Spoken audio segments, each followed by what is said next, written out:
So people have been asking me, what do I think of the Flint Dibble, Graham Hancock debate on the Joe Rogan show?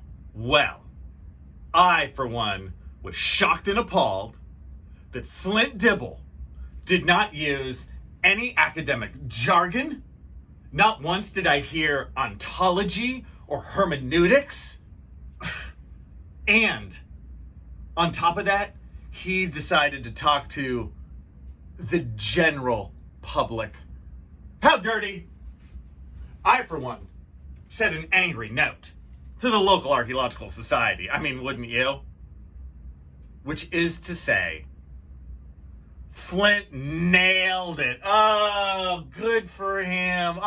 Flint.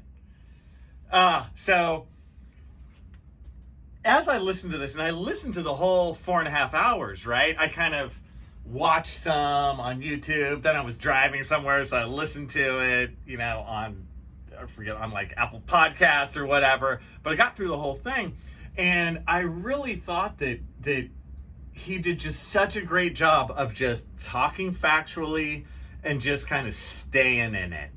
He just kept going. And the show, as they went through it, kind of hit all the highs that any of us who deal in the pseudoarchaeological world have heard, 100 times. They did the Clovis first thing, which you could see that Graham Hancock was really kind of forcing the hand on Clovis first, going like, oh, Clovis first, Clovis first. The meaning there is that archaeology was so behind because they hung on to Clovis first for so long, but we didn't. I was really happy to hear that Flint's experience was exactly the same as mine on Clovis first. I remember in the early 1990s, my archaeology professors joking about Clovis first even then. Right, so the reality is that archaeologists have long moved on from Clovis first, but Graham was sort of somehow trying to keep that going. I get that all the time in the comments on the stuff that I do. Oh, I guess you must believe in Clovis first. It's like, this is a nothing argument that's long ago been put to bed. But they did that one again. I thought Flint did a great job of just kind of staying on that, being honest about it. And again, I felt a little brotherhood with him, like, oh good, his experience was just like mine. So they went onward, touched on the Bimini Road, which is like the stones of Atlantis and Bermuda. This is all like natural. They did the same stone outcrop in Japan, one that comes up all the time. Again, another natural outcrop. But again, Flint just on it, kept going with it, like, these are natural, they look pretty natural, they're natural, good for him. They did the Gadang Penang Pyramid, which I've talked about on here previously, how that's not real. They did the Younger Dryas comet impact hypothesis, which does get complex because there is such thing as the Younger Dryas, but the comet impact thing is very kind of up for debate, and even if there was a comet, it was probably no big deal. So I thought the best part of the show was not the same old Graham Hancock pseudoarchaeology stories like Bimini Road or whatever. Who cares? I thought the great part was Flint's presentation on the seeds.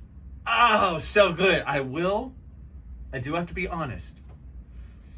When he started to bust out the seed thing, I was like, oh no, this could be really boring. I'm sort of like biting my nails like, dude, Flint, no, don't do it, man. But Flint's own interest in ancient seeds and how it shows the beginnings of domestication and all that kind of stuff drove the story, and it was by far the best part of the whole show. And Joe Rogan too was super interested in the seeds. He was like, dude, that's fascinating. And Flint did a really great thing throughout that, where he stoked Joe's own interest, right? Joe Rogan is super interested in the ancient past, and Flint, brought him along. So that I thought was like the crown jewel in Flint's presentation. It was the seeds, man. He went over flotation and what it means, how you sort of can see natural plants starting to be kind of artificially selected for over time based on the seeds. It was so well done.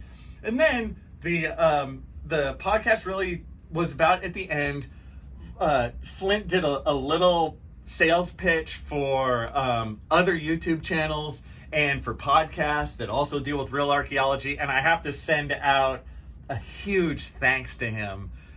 It was a real amazing moment for me because I was part of 3 of the either YouTube channels or podcasts that he showed. This show right here was on the list of archaeology YouTube channels, and I was like, oh my god, my show is like on the Joe Rogan Show list. Like, this is awesome.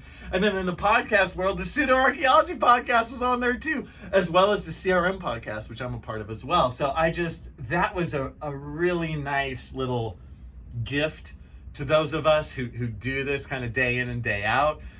So I think we're all so thankful that Flint thought to do that, thought to kind of wrap it up with, hey, if you're still interested in this, here's some other places where you can go and check things out.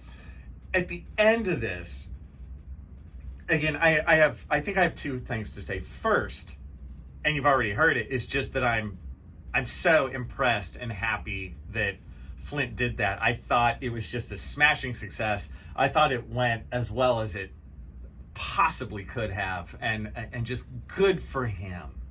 And second is that, please, I hope that other archaeologists see what Flint did. I hope Flint smashed through the glass ceiling on this thing finally and said, hey, real archaeologists, it's okay to go on shows like the Joe Rogan Experience, right? And just tell the honest truth of your discipline and have these conversations and be on with Graham Hancock. So what? Just do it. So I hope more people follow what this little group has been doing, right? Myself included. But Flint, man, you crushed it. Good on you, my friend.